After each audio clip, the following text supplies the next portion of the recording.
Good morning. This is Clinton Dishman, continuing the OCD blog. Today's topic is going to be on symptoms and some of the behavioral traits that are associated with OCD. I received a question about counting for no reason and what that does. And I want today to kind of do both a personal aspect and actually a documented kind of why these rituals take place and what some of the standard what they categorize as some of the normal attributes of OCD. So there seems to be about 5 main characteristics as far as rituals are concerned that are mainly talked about when regarding OCD from the scientific community or psychological community. And this is that you have the washers who are worried about contamination and they wash their hands obsessively. You have checkers who will check everything a set amount of times almost to ensure that something isn't, like the stove isn't left on, or that all the locks in the house are locked, or things of that nature. You have doubters and sinners, and that is based more on like they're always worried about what they say, like what they think. It's definitely a more internal, ritual-based kind of symptom, but it's they're concerned that any action that they take, they're going to be punished by a higher entity or karma or whatever that person necessarily believes in. Then you have your counters and arrangers who believe that as long as if you count a certain way, if you arrange things a certain way, that everything's going to be controlled. And with that, there's a superstition about certain numbers, certain aspects of not having things arranged, that something bad might happen. And then you have hoarders who are afraid to get rid of anything because they're afraid that it might be something they need down the road. And it's just these are just 5 of the main characteristics that during my studies that I've seen. So let's kind of dig into them a little bit.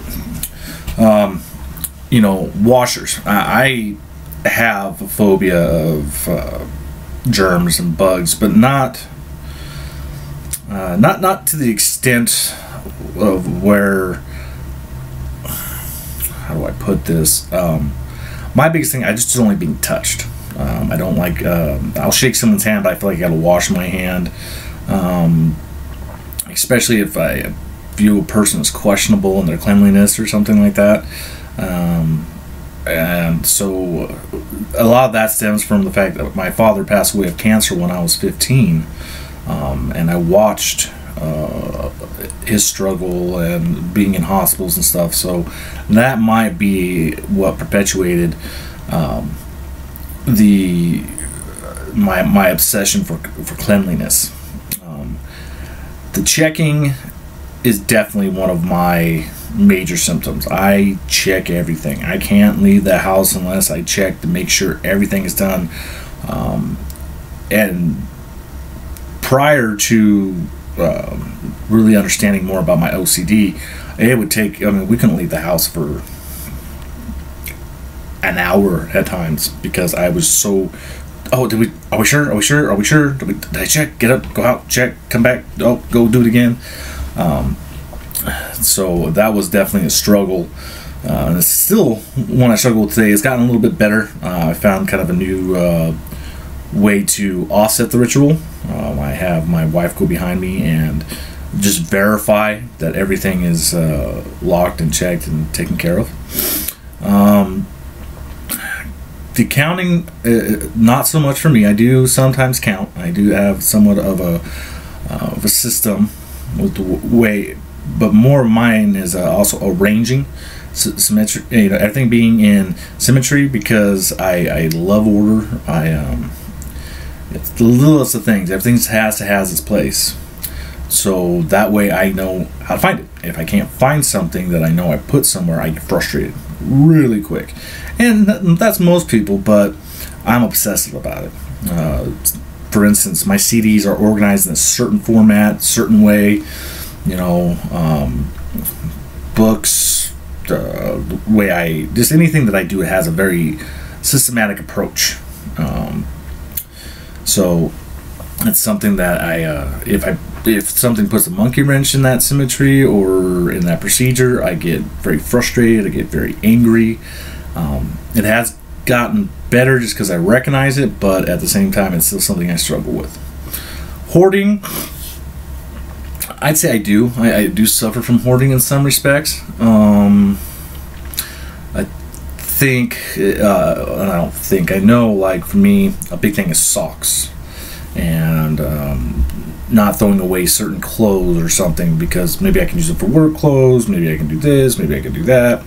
But the sock thing, that kind of stems there's a portion of my life where I was homeless, and I only had one pair of socks. And not to go into extensive detail, but I ended up getting I got an infection on my foot, on both my feet, from wearing dirty socks, and it's something that still sticks out of my mind today.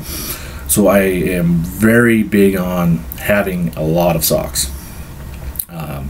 Same with underwear. I have to be able to change. I will not, once I take my socks off, even if I intend on going back outside again, I'll put a new pair of socks on. It's just clean socks and things of that nature. So going into the symptoms, there are a lot of other symptoms that I don't think that people in a lot of the research that I've done that they outline. Some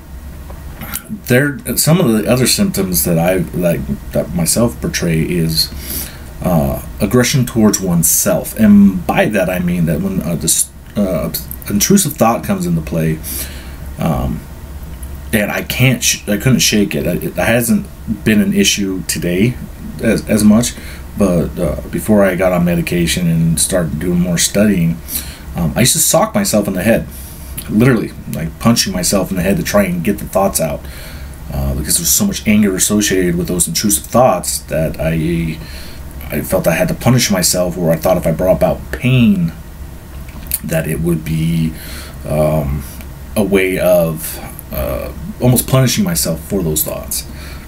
Now another thing I've noticed, an attribute that I had was and actually it's professed itself. It depends on how if I'm in a spike, and we've discussed the spike, but stress. In my sleep, I'll start pounding my head against my arms, and I'll be dead asleep. But it's a form of comfort, in a sense. It's kind of hard to explain, but with any ritual that's there, it's a way. It's a way to bring peace of mind to the sufferer. We feel that if we perform these rituals, and not feel, but it's literally like almost like a mental release. When an intrusive thought or an obsessive thought comes in, we perform these rituals and we find ourselves in a momentary sense of relief, not so stressed out. And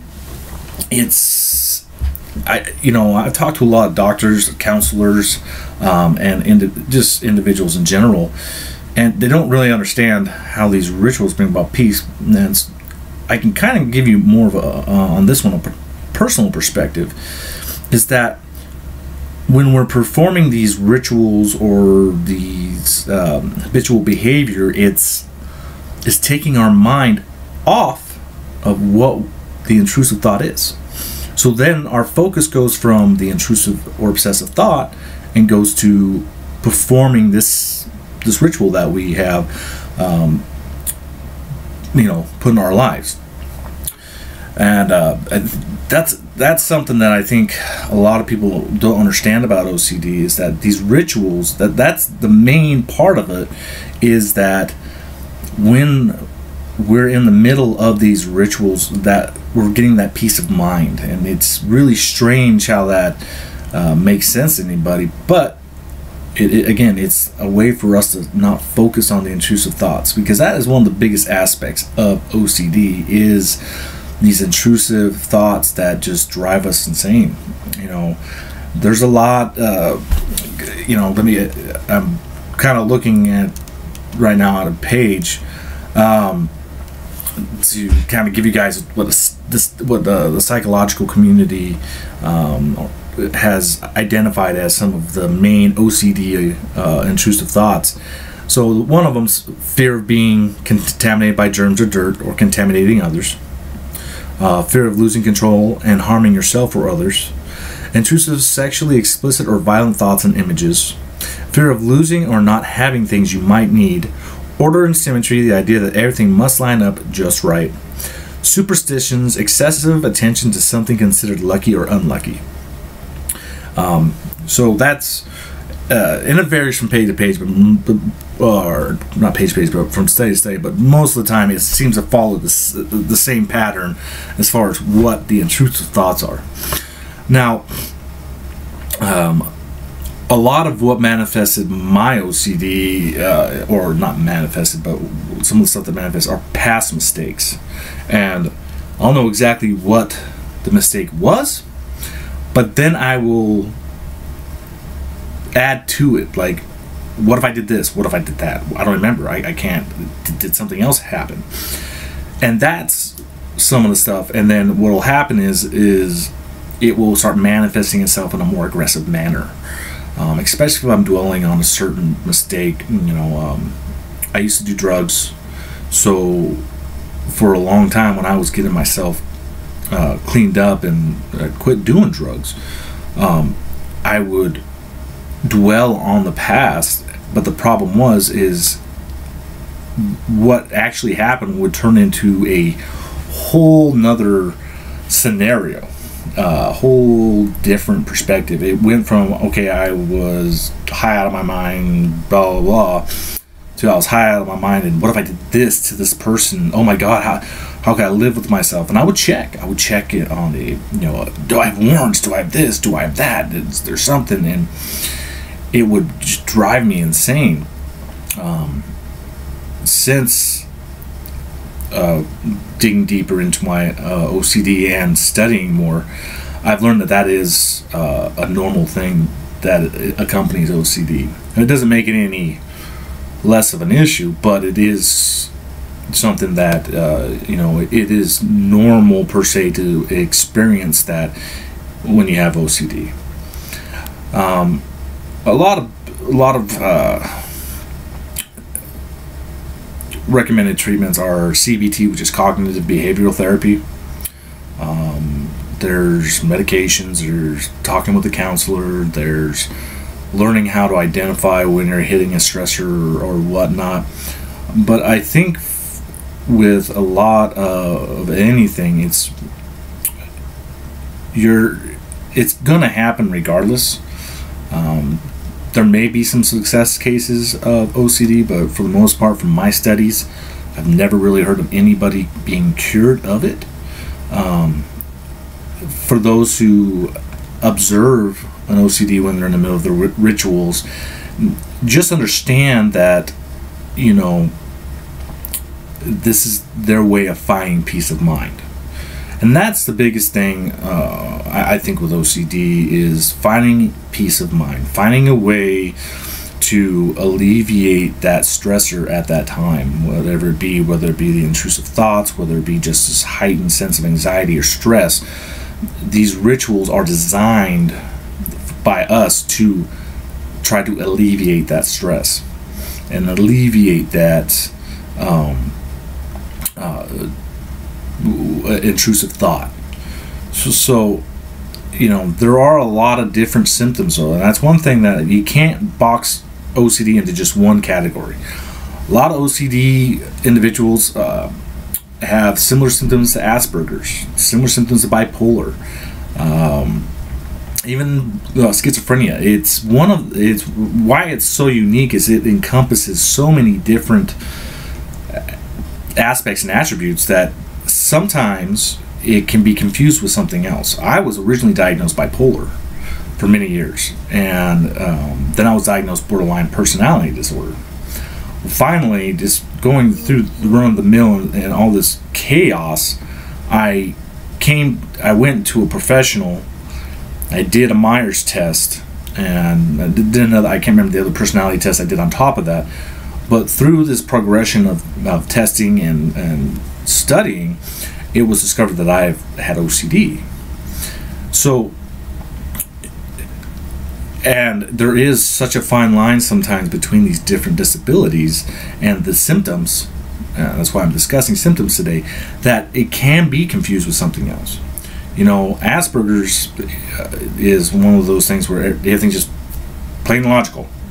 You know, you look at a situation, it could be a very, dramatic or traumatic situation, and your mind automatically goes to logic. And your response is logical, non-emotional, which can cause problems. Bipolar, the highs and lows. You know, constantly going up and down with your feelings and emotions. It's really, again, there's just so much that's not known about OCD that sometimes it is confused with others' mental disorders or disabilities. The biggest thing for anybody to really just remember about OCD is that there really is a lack of understanding. And truly, if you want to understand how a person with OCD, what's going on, is to talk to a person with OCD, or try to learn about it. And I know I reiterate this a lot, but there's going to be people like myself. I mean, as studies progress, there are different levels of OCD. Like I told you, I'm a pure O OCD, which a lot of my symptoms and struggles are more internal, and I'm that goes along with me being an introvert rather than an extrovert. And it's one of those things where you got to look at things and go, okay, I may not fit every outline category, but there's a potential that I do have this disorder. And the other thing I want to talk about real quick is, for those who think, they make the comments, oh, sometimes I go all OCD. Please be careful with that. And especially if you're around someone who has OCD and you're cognizant of that, because it's not, a lot of people make it in a joking manner. It's not a joke. It is a serious issue, and it's a frustrating one. For those of you that are concerned with OCD, the biggest way to know if maybe you have OCD or if you are potential to have it, the basis and bottom line that is universal across the board, and even in my personal opinion, is that the obsessive and intrusive thoughts and compulsions interfere with your day-to-day lively activities. That is what's defined OCD. Like I've said before, everybody obsesses about something or is compulsive about something. It's when it becomes to the extent that it consumes your life, and it, in order for you to leave the house, you have to do this. You cannot not do it. If you don't perform this ritual, you're not going to have peace of mind. You're going to be stressed out. Your anxiety is going to go through the roof. That is a huge aspect of OCD. And that is the delineation between OCD and those people that just have, that are picky about certain things. And people, some people I've talked with, oh, yeah, I definitely have it. I'm like, the biggest thing is that if you don't have it, you don't want it. But number two is just that educate yourself.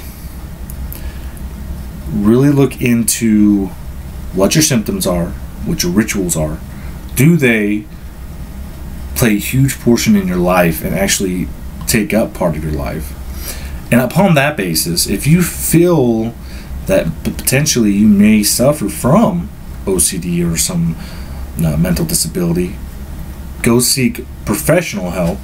And by that I mean, I will say this, I was very hesitant towards psychologists, these tests, these mental, examinations and personality things. But as I've taken numerous, just about everyone you can think of under the sun, And upon my evaluation of all of these, they all pointed to the same outcome, which is I have OCD.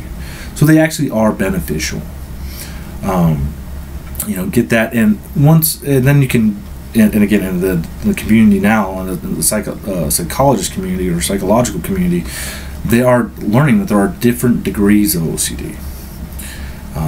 Just like there's different degrees of bipolar, schizophrenia, everything else like that. So once you're able to identify it and identify your symptoms and stuff like that, then you can progress into, number one, educating. From, at least on my end, education for me and learning about it has been very beneficial, just because it has allowed me to, although I can't stop them, I can recognize it. There are medications out there that do help, but that's up to the individual. I will say be very, very careful with that. Don't go to a pill pusher, because I've noticed with some psychiatrists that's, I take this, take that, take this, take that, and then after I've done study on the medication, find out that it has nothing, it's not even geared towards OCD or geared towards the anxiety or stressors. Currently I take clonazepam and sertraline, which is Zoloft and Klonopin, and it has really helped mellow at least my anxiety and my stress. It doesn't take it away. It just makes it manageable. I still perform my rituals. I still have the intrusive thoughts. I can manage them a little easier. So medication is one option that definitely helps. And then, just educating yourself on that. And again, educating others on it. That's kind of it for today on symptoms and what the attributes are. But again, just realize that I think that if they were to try to list every single possible symptom, it'd be a 20-page list of what the potential symptoms are. But remember, it's a combination of the symptoms and the way that it interacts with your life. And I will definitely reiterate this one more time, is that OCD's rituals, behaviors, and intrusive thoughts, for a person to have it really is the delineation is that it controls every aspect of your life. And if that's the case, then you need to probably, if you're not already diagnosed with it, then I would go seek it out. Go talk to there are some great psychologists out there that can really help you identify it, and then find potential ways of correcting it, which I think will maybe be my next blog will be discussing how to overcome, not necessarily overcome, but how to manage some of the intrusive thoughts and ritualistic behavior. Again, I welcome any questions, and hopefully this was give you a little more insight into the symptoms and why we perform the symptoms. And I hope that you enjoy the rest of your day. Thank you.